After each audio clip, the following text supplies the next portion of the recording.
I just got out of jail and was like, just because I got shot on the East Coast, I'm like, fuck the East Coast. Yeah. You know, half the rappers from the East Coast was there when I got shot. Nobody knew a thing. That's just like you come into the hood, the police ask them what happened, and everybody's like, I don't know. You know they lying. And all I was doing was like, give me my proper etiquette. If Biggie was out here on the West Coast, he was in the studio with me and we homeboys, and he got shot. No, I wouldn't tell him who did it, but he would want. I wouldn't go ride on niggas who did it, but he would want to know who did it. Then I'd be like, look, man, these niggas from Watts did it. Boom, this is why they want to talk to you. When. That's how I do it. Just like when the niggas from the 60s wanted to get entrenched. I went to them personally and talked to them. I do it by the rules of etiquette. So I got shot. I'm like, yo, what happened? Come see me in jail. Biggie all on the edge of my ear popping my homeboy wound, but not seeing me. My homeboy Stretch is going to Biggie's concerts. Niggas is like abandoning me. But all in the air and on TV, they like, yeah, pop, rest, you know, keep the struggle on. I was like, yo, I'm starting to turn into like Slick Rick. Niggas is just gonna act like I'm gonna just be in jail and they gonna give me shout out and try to take my position. And if you watch, that's what Biggie did. Listen to his, I was there, nigga, I trained the nigga, he used to be under me like my lieutenant. The nigga, I used to come in New York, I used to do shows and let the nigga come on before I did Keep Your Head Up and Get Around. Cause nobody knew the nigga in New York.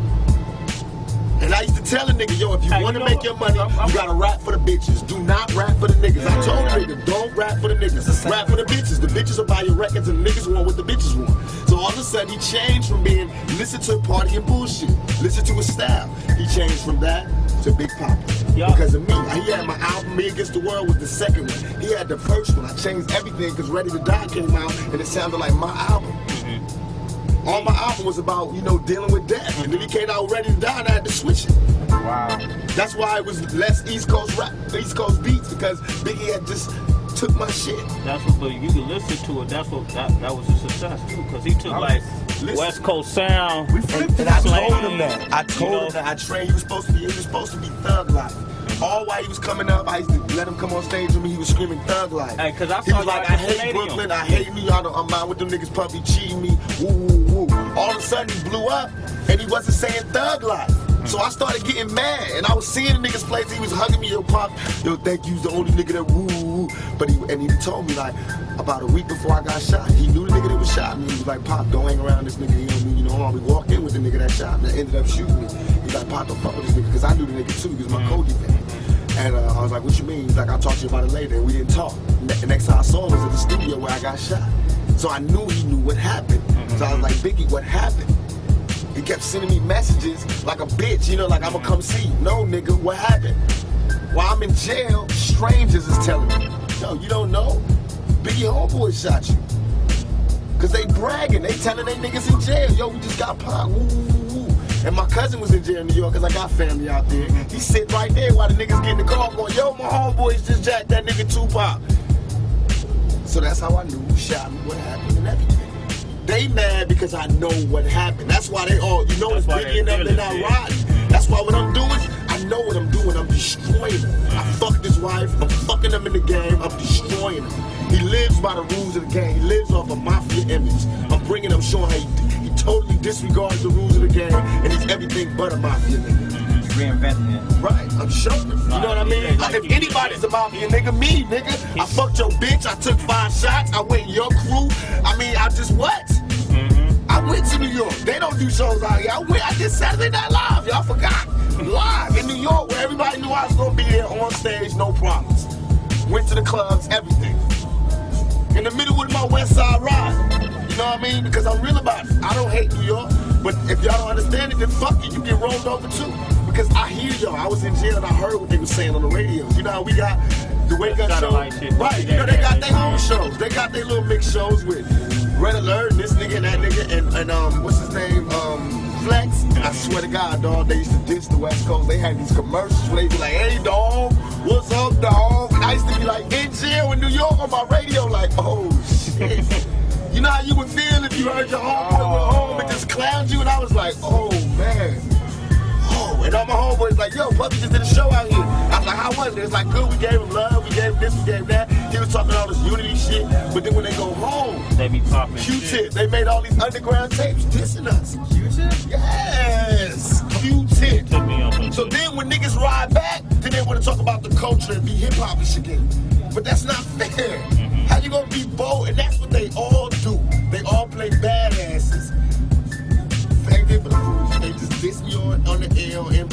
Fuji's did you? They're not personally just the West Coast. It's these my people that like California love. The East Side is the best side. I seen them. All them niggas is talking about how much they respect me and love me. See, I hate that. Because I be dead serious. It's one thing when they say that Chino XL is talking about. He got a rhyme where you know how you always got these little metaphors. He said, you'll get fucked like Tupac did in jail. Now I'm telling y'all beforehand, off the air, I'm gonna beat this nigga's ass. And everybody's gonna be talking about how wrong I am and how I haven't changed. But what am I supposed to do with a nigga disrespecting my manhood like that? See what I mean? It's like I can't get out the game. Just like I'm saying, just like Scarface and that Carlito's way. I want to be legit. We got restaurants coming up with Alanis Morissette, me, Snoop Sugar, and Alanis Morissette open up a restaurant. Alanis is nice. I'm doing a soundtrack. Cool. My first soundtrack. I'm the music supervisor for this movie I'm doing right now. I got Alanis on there, Michelle, Incalacia, whatever her name is. All these stuff. All this shit coming up. But what's gonna reign supreme in '96 and '97 is the ride I'm doing. And it's not even like, I feel like I'm doing it for hip-hop.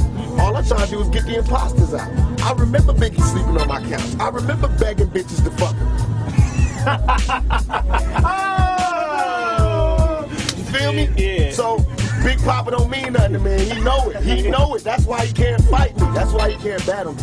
Yeah. You know what I mean? I can make songs talking exactly about him, and he can't talk about me because he know. I'm the one that used to buy him champagne. All that shit he talking, that was me buying him that. He talking about my lifestyle with his album. Because when he was doing his album, he was broke, nigga. I was having money. The shit he talking about was my life. Thug life. That's what he talking about. All that Junior Mafia, them niggas was young motherfuckers that used to hang around that I used to give money to get on a train to go home at night. Little Caesar and all of them. And Kim and all that. Yeah, so now they rapping against me, and you can imagine how I fucking feel. When I got arrested in New York, I got arrested for Biggie. Them guns in my room was Biggie's guns because them cowards left the room when they heard the police was downstairs, and everybody left their guns in my room. So I got 4 guns in my room. Serial numbers scratched out, and I did not snitch. I took that case.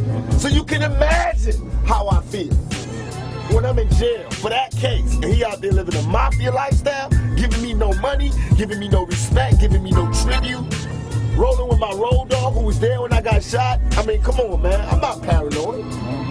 I'm not paranoid. Y'all niggas know what time it is. Yeah. I mean, what it is that the East Coast drug dealers got them niggas under extortion. I came and fucked up everything. Because I dissed them niggas in the Daily News. They put a hit out on me. When a nigga tried to rob me, which is all they wanted to do, I knew what they told me. That's what they was telling me. Pop, they was sending me messages through my closest road dog saying, Pop, why did you fight them? They was just coming to take your shit. But I wasn't letting nobody take my shit, and I was strapped that day. That's what I couldn't put in the bottle. I had two double Glocks on me. And when I pulled for my shit, that's when I got shot.